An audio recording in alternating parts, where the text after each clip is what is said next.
Well, good morning and good afternoon. I'm Elliot Kallen, CEO and President of Prosperity Financial Group. This is another edition of Meet the Expert. Welcome. We're still in COVID at this moment, so we're using Zoom, a little bit locked down, although I think we're coming out of it. We'll see what happens in the second or third wave as you watch this. We are with Susan Kay today from MFS. She's the Vice President, and we're very lucky to have her. She's the nationally ranked spokesperson for them. And a vice president. And today she's going to be talking about savvy women make smart investors. So welcome, Susan.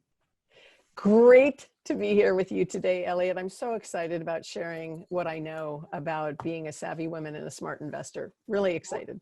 Super, super. So I know that in the world of savvy women, and this program is designed for people, not just for women, but for men, but they're designed for people that think they're savvy, but can learn a little bit more. They're designed for people that want to become more savvy at what they do. They're designed for people that are married to someone that I think is savvy, or married to someone that they'd like to get a little bit more education on what's going on to get savvier. So it's for everyone, not just for women. I agree with you. Yeah, we're allies in everything. Absolutely. So I know that when you're trying to become a savvy investor, I know we're really going to talk about three major issues. For those that have parents that you're taking care of, we're going to talk about that first, because that's a major issue, and those are life changes. And then, of course, there's the I, me, my. What about me? A minute for me here. And so we're going to spend the most time on me, meaning how do I become a savvy investor? And of course, for those of you that are raising children that are younger, or even raising adult children like I am, I don't know if they would agree that I'm raising them anymore. They're probably raised. We'll talk about that too. And I have a 26-year-old daughter in Dallas that just came home for the weekend and with her significant other, and was talking about her first townhouse that she purchased and all the financial decisions that they're making. And I don't think 10 years ago she would have made any of those decisions, much less 3 years ago. So those are big changes. So let's talk. Susan, by the way, is an avid hiker, an avid mountain climber. I like to hike, but I think she could go up and down the mountain in the time that I'd still be just about standing in the same place.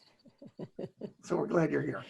So let's talk, Susan, first about to the people that have parents, and the parents are just beginning to get a little bit older. Maybe they don't have dementia yet, but they notice a change in their parents. Maybe they're like me, and every joint is starting to hurt. So they're the stairs issue, and we're having conversations about living in a place that's one story. Maybe you need to take their car keys away, and of course, nobody wants to put their parents into an institution. And some of these private ones, you happen to live in Marin County here in California, but some of these private ones can be upwards of $10,000 a month. Yes. And so that's a certain class of people that can afford that. And for most people, they're not going to be able to make that decision. That money just isn't there, or maybe they didn't have long-term care insurance. Right. And Medicare doesn't pay for it. That is a misconception there. Medicare will cover them in a nursing home. Yep. So we can talk about that a little bit, and then we'll get on to the individual and how do I personally become a savvy investor and a savvier person, because they're not exclusive. They work hand in hand, making better decisions about money and me. So Susan, let's get you started here. Let's talk a little bit about the aging parents.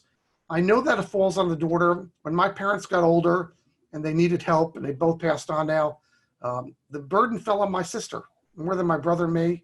I was a continent away, but still, even if I was there, I think it would have fallen more on my sister. I'm not sure why it does that, the daughter-in-law or the daughter, it just does. But let's talk about becoming smart with our parents. So, we take care of them and we nurture them for what they did for us all those years, but we don't bankrupt the family at the same time. Right. Super valid point. The financial burdens can be overwhelming. I'm glad you asked about caring for aging parents first, because it's such an important evolutionary piece in terms of our retirement plans, what we've planned for, and maybe sometimes not looking forward and saying, what are the kinds of things might impact my ability to save properly for a retirement plan or to maintain the retirement plan that I've built. I love talking about the non-financial shocks. I can talk about the stock market all day long, but I've learned over time that really it's the life issues that can impede what we're trying to do with someone who's so awesome like yourself in helping us put together a plan. And I'll tell you, caring for aging parents takes planning, and it takes forethought, and it takes a willingness to push our parents just a little bit harder for some more clarity on where they are financially. But let's talk about first some of the challenges that we face. 40 million Americans care for an aging parent in the United States today. And 17% of that group are the female child. That's just the way it is. And here's what I'll describe for you. The effect on women is multifaceted. And it comes with the emotional strain of having to make tough decisions over and over and over again. It's honestly a marathon of new questions that we've never had to deal with before. And that's emotionally taxing. It's exhausting. It's not that we're not capable. It takes a little bit of bite out of our energy and our level. There's also the financial strain of uncovering perhaps a lack of financial wherewithal for our parents. And that's tough, because then we have to make different decisions. And I'll talk about that a little bit later. But there's also the loss of time. And, we're already working hard to balance, or to create balance in our lives, whether it's because we've got 3 kids at home right now, or we've got, obligations through book club or hiking club or charity work. And then to have our parents have a piece of their life start to erode where we need to step up. Time is a really precious commodity, and that's an innate feeling that all of us have. And in trying to reparse out where we spend our time is, again, another burden. And I don't want to over dramatize any of these. Until you've experienced it, you may not know, but these are tough challenges. So what we want to do is be able to map out those challenges and have some solutions in our back pocket. So one of the great challenges that encompasses everything that we're talking about right now is, how do you talk to your parents about these issues? How do you carefully and respectfully learn more about their financial situation so that you're not surprised down the road, so that you understand what might be coming your way? How do you have conversations about them on where are their expectations for living? Should they start to decline? I mean, how do you say that to someone that you love without having them be uncomfortable? How do you talk to your folks about, don't think you should be driving anymore? That's just not going to work in that particular delivery pattern. So let me first recommend to you an amazing tool, one that I found incredibly helpful that was recommended to me. And it's a book, and it's called How to Say It to Seniors by David Sollie, Sollie. How to Say It to Seniors is a fantastic book that by chapter tackles each of those things, each of those conversations we need to have with our parents. And then it gives us 4 or 5 different ways of wordsmithing how we want to have that conversation. So you get to pick the wordsmithing that suits your personality and your temperament and how you think your parents will receive the question and the information. But it's a lifesaver of a book. How to Say It to Seniors is the first tool that I would share with you that's phenomenal. Another really important book that I can't recommend highly enough is called Another Country: Navigating the Terrain of Our Elders. It's a book that allows you, it's got 3 great functions. Number 1, it allows you to start to learn how it is that your parents are thinking. How do you more effectively stand in their shoes so you have better perspective? It's a book that lays out for you the fact that our parents, as they start to age, even if it's just normal aging dementia, normal aging, we all have to understand as adult children that they have moved to another country. And that when we're with them, we are visiting them in that country. So when we have an impulse to correct them or to shame them or to say, stop saying what, all that needs to go away. because we are visiting them where they are capable of living, capable of the conversations that they can have, the speed with which they can process information, the speed with which they can respond to us. And I'll tell you what's also great about this book. When I read it, it was a fabulous eye-opener, and it really changed my behavior in such a healthy way. I had my husband read it, my brother-in-law read it, my sister read it, so that when we're at family dinners and one of my parents, typically my mom, she says something that's just kind of wackadoo, under my breath, I will say to my sister who's about to hyperventilate, another country. And she just kind of calms down and remembers that that's right. My folks live here. I visit them here. I go back to my world after dinner.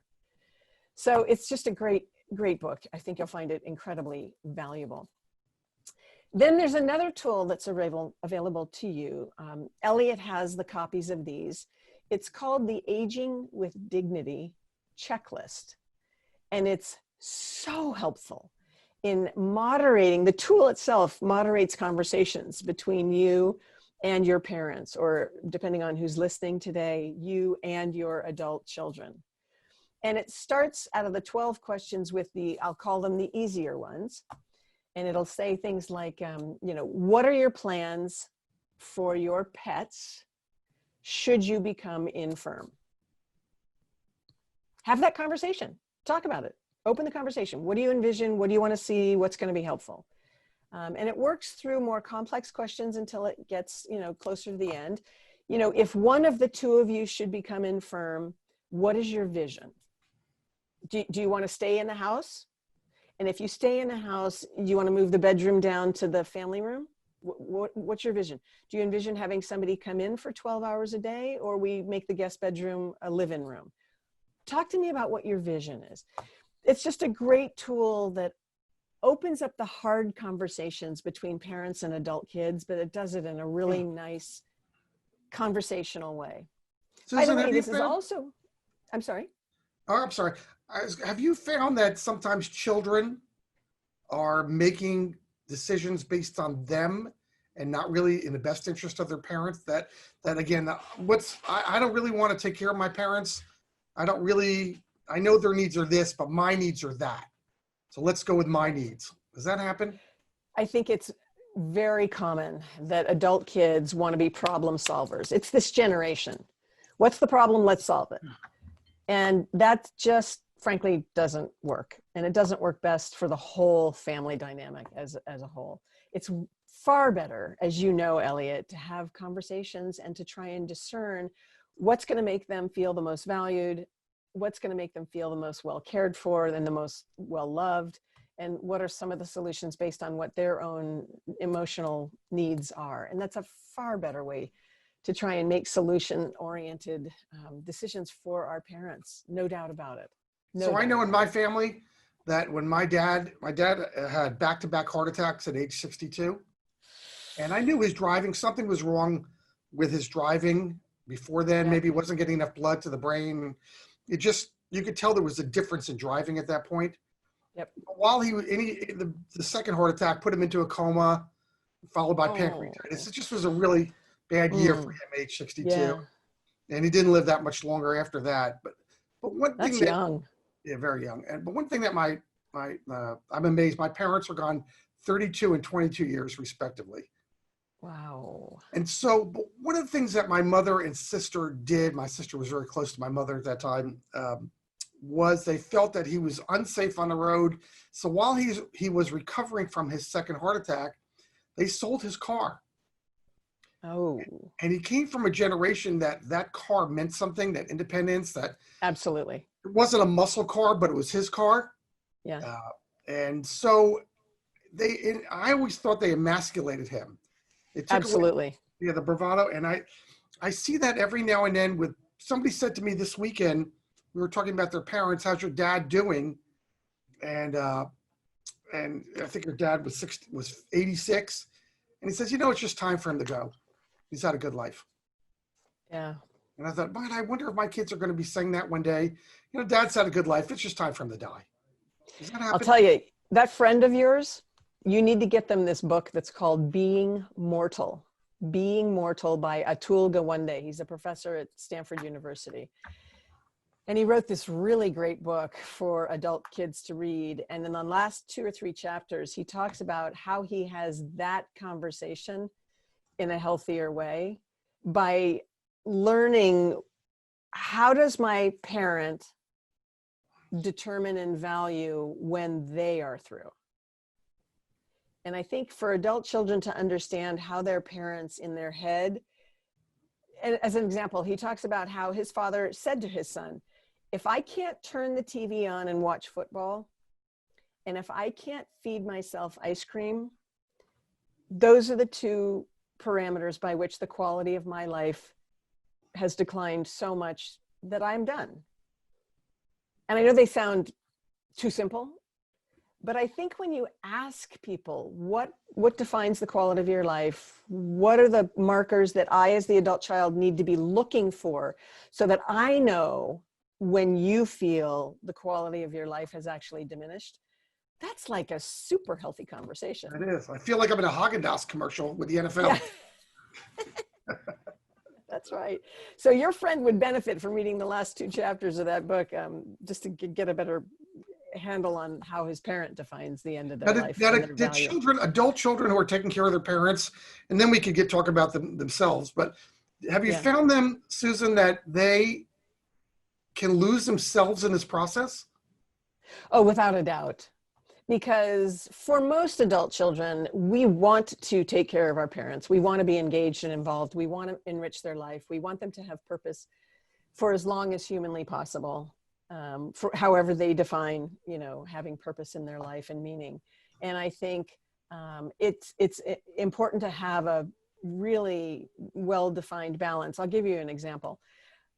One of the pitfalls of being that empathetic adult child is that when a parent becomes disabled in some way, we want to step in and be there and be present and take care of them.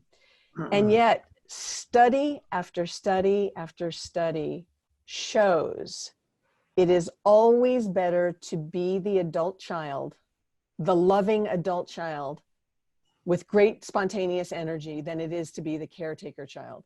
In other words, if you have the means, it's better to hire a caretaker to come in for 6 to 8 hours a day. And for you, when you come in, it's a still happy moment for your parent. They're delighted to see you. They're excited that you came at the end of the day.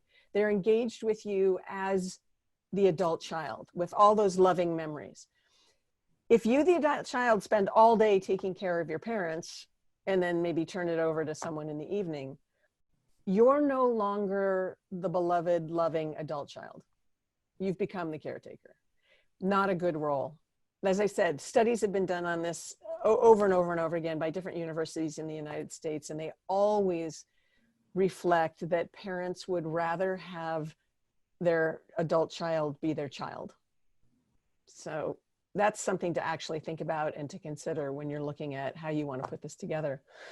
I want to go back to the driving question just briefly, though, because you mentioned it and it's really important. One of the things in the book by David Solly that he said that was so interesting to me, he said, it's how you ask the question.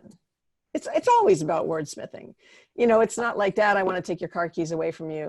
What's it going to take? It's more like this. Elliot, under what circumstances do you envision deciding not to drive anymore? Describe that circumstance to me. What does that look like to you? And let your parents tell you. It's when I have a car accident, or it's when I lose weakness in my leg, or it's when, let them define it. And in that way, when you see that moment, you're on it, they've already expressed it, it's a conversation that's already been had, and it's a little bit easier for you, the adult child, to kind of step in and make things happen. I had a good conversation. There are... Go ahead, finish. What? No, yeah, go ahead. No, I said I had a good conversation not too long ago with a friend of mine who's a minister of a very large ministry, evangelical ministry. Got it. And he had just buried his grandmother, and he was the caretaker for his grandmother, unfortunately, because his parents are not with us anymore. Mm-hmm. And he called me up and he just wanted to talk a little bit to somebody not in that ministry. He didn't want to talk to anybody who he also has to, be the minister for. Interact with. Yeah. And he said to me, he said, you know, I feel like I did the right thing by taking care of her, but her quality of life at the end was just so bad that I hope it never happens to me. And I said, you know, I know how you feel about the sacredness of life. I get it. Now, how do you feel about that conversation about euthanasia? Yeah. And there was a very long pregnant pause there about euthanasia. And he came back and he said, boy, I never thought I'd have a conversation about euthanasia ever in my life. But now I could see the conversation. Sure.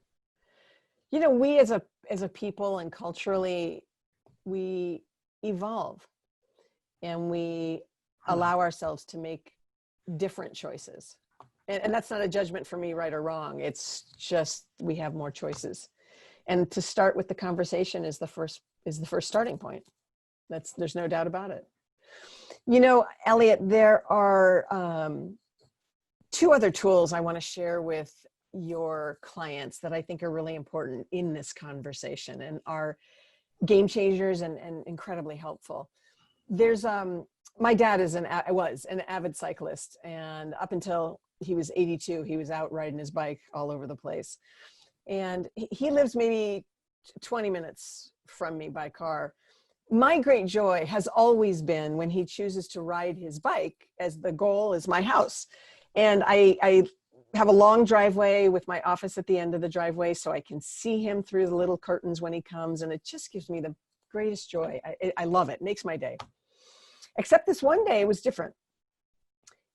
I see him, he's coming down my driveway, and he's got his bike in his right hand, and he has a tire in his left hand. And as he gets closer to me, I can see that the tire is folded like a fortune cookie.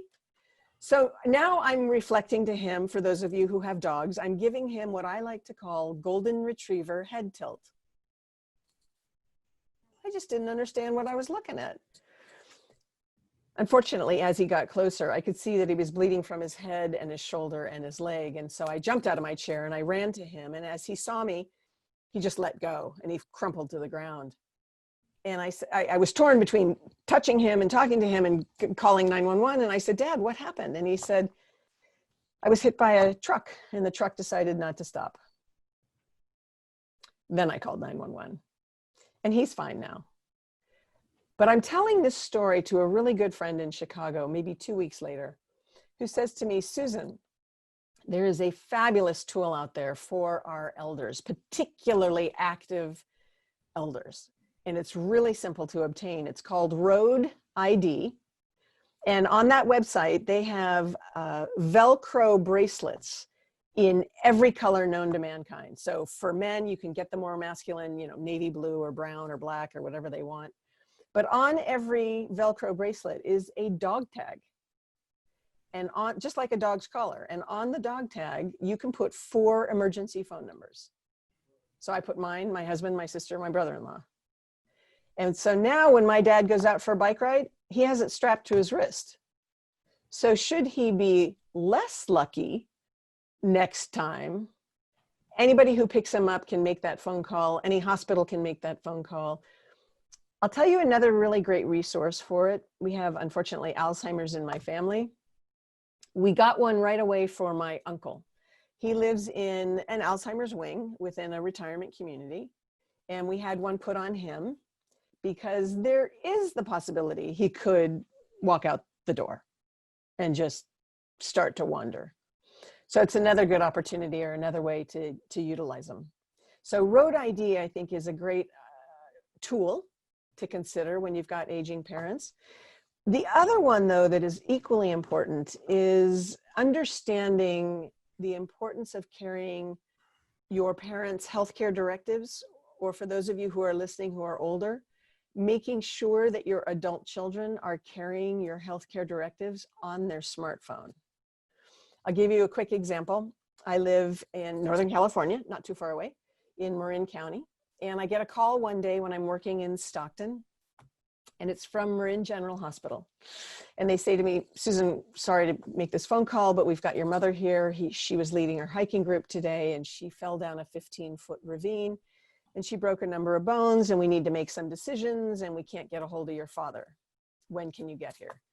It's a 2-hour drive. Most of you know that. I got there in an hour and a half, and I got to the hospital, found the doctor, and I said, "Hi, I'm Jean Kay's daughter. Please tell me, what do I need to do?"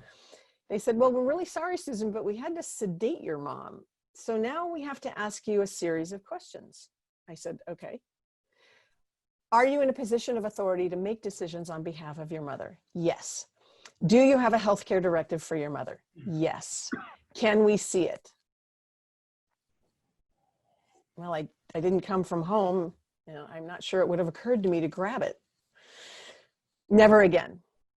There's a wonderful app that you can put on your phone. It's free. It's called Evernote.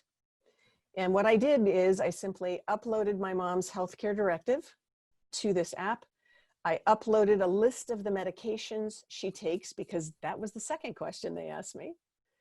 And now I have it on me at all times. So if I ever get a phone call on behalf of one of my parents, I can act protectively and powerfully in that moment. I can make decisions on their behalf. I can receive information from the doctors right then and there.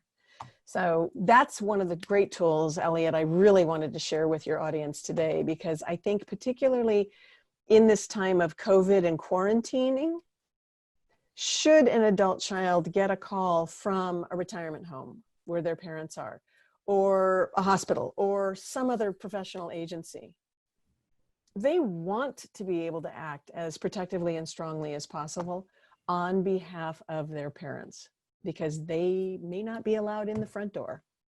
So those are two tools that I wanted to share with your group today. Great. So Susan, not everybody has parents that they need to worry about, or maybe they're not alive like me, Right. but you know, the title of this is Savvy Women Make Smart Investors. So Yes. let's talk about the I, me, my, me. Let's do it. Let's jump to that, and then we'll just finish with a few minutes about children in general, if we could, because I Sure. think most people are interested in themselves, and I think more people are watching this. How do I become savvy? So Sure. go ahead, tell us as how do I, if I'm a woman, how do I become a savvy investor or a savvy Sure. participant in the investment community? If I'm married to one, how do I participate with that?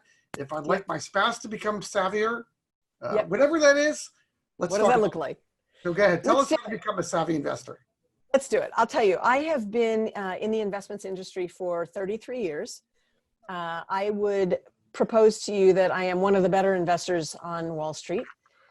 But I would also tell you that I have learned to be married and to manage the family's money that actually doesn't work. So I learned 2 decades ago to get a financial advisor, and your clients are lucky they've got you. And I would say, don't ever give that up, because whenever there's a question, I send my husband to you. I do not need to be in control of that. So if you want to be savvy, that'll be the first thing I would tell you. Make sure you've got an Elliot in your corner. The second thing that I would say to you is, having been in this industry for so long and worked with so many families across the United States, I'm going to give you my David Letterman top 10 reasons to be successful, or how to be successful, except they're going to be Susan Kay's top 10 ways of being actually savvy at building a retirement plan that'll last throughout your lifetime and perhaps throughout multiple generations. So here we go. I hope you have a pencil. Number 1, diversify. If you're working with Elliot, you are diversified, but diversification is probably the number 1 most important thing you can do as an investor, because study upon study shows that if you put all your money in large cap stocks, or you put all your money in international stocks, or you heavily weight one investment category over another because you feel comfortable with it, that's a mistake. You want to be equally diversified amongst all the different investment categories that are out there that you are comfortable with. Because what you will find is that over time, over a 10-year, 20-year, 30-year period, a diversified portfolio will have the best performance over any one single category. In other words, it'll offer you better total returns on a consistent basis over a long period of time than if you had chosen the specific category that you think you can't live without and that you love so much. Diversification has proven true mathematically in any time frame you want to pick. Number 2, dollar cost average. Now is an interesting time to talk about dollar cost averaging because the concept works like this. As the market declines, if you have cash, that's when you want to buy in. You want to buy in when stocks and mutual funds are on sale.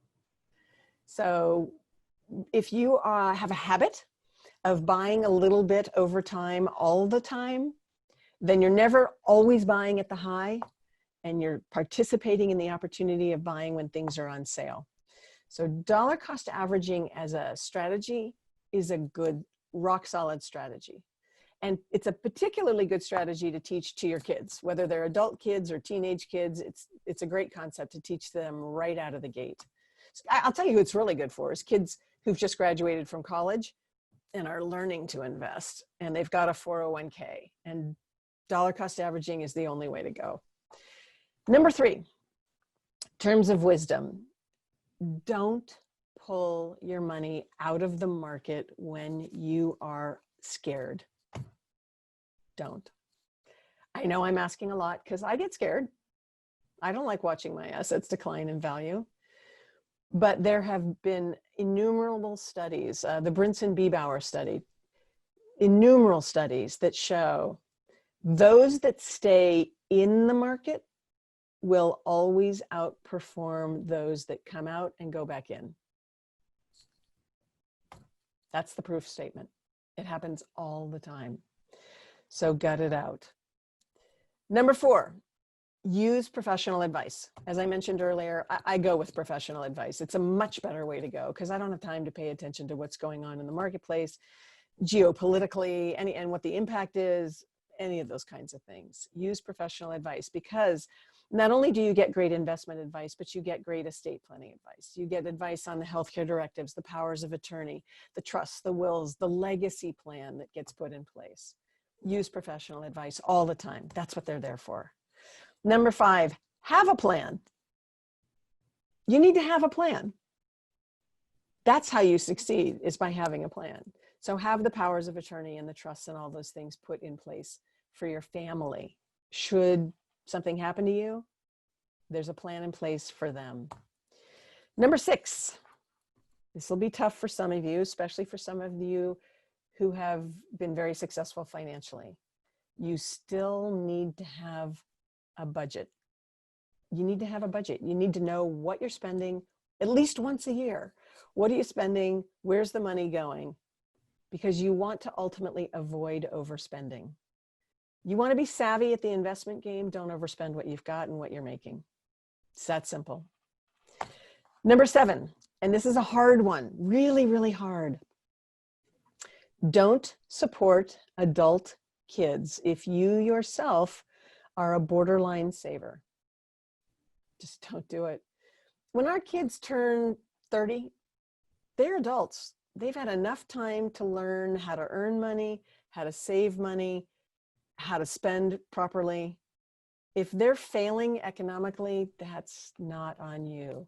You do not want to implode your own retirement comfortability by taking care of an adult child who's not working hard enough at figuring it out.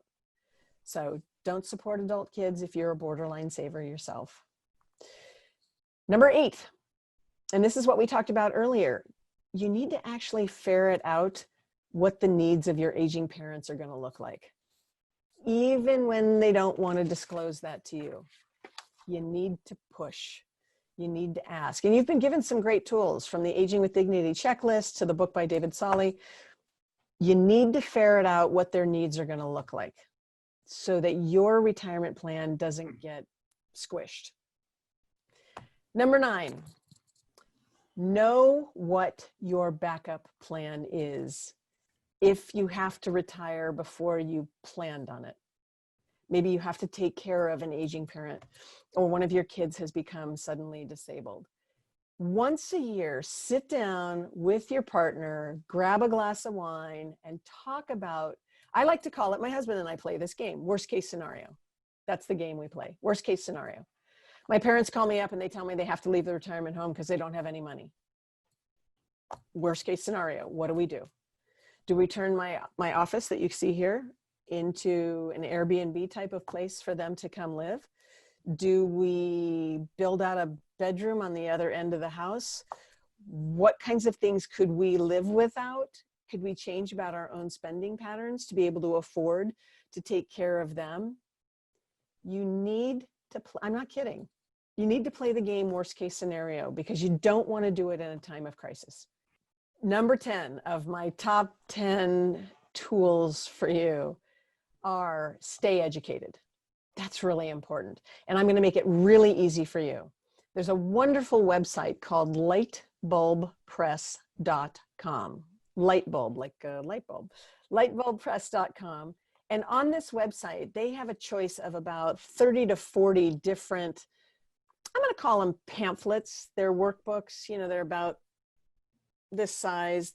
They're maybe 10 to 15 pages in length. Super easy to read. But they each individually are on some investment topic. So I'm not telling you to order all 30 of them. What I'm saying is, why don't you order one per year and become very well educated and well versed on that subject? So as an example, they have one pamphlet that's what's a stock? And they give you a complete lesson in corporate finance and structure and what's a stock and how we buy them and how we own them. They have another one on what's a bond. And they talk about debt and bonds and bond ownership and the hierarchy of payoff. They have another one on what's a variable annuity, right? They have another one that I like very much on what's a donor advised fund. If your family's philanthropic and you want to create a pool of money where every year you talk and you give money away, what's a donor advised fund? But as I said, they've got like 30 of these to choose from. Just pick one a year and raise your game, becoming a more savvy investor yourself. So, Elliot, those are my top 10 suggestions that I think have made a difference in my life and those of my friends that I talk to, and I try and coach them forward.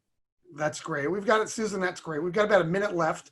And so would you, for those that have children, they're raising their children, let's not call them adult children anymore, but they're raising them in 1 minute or less, what's the best advice you can give them?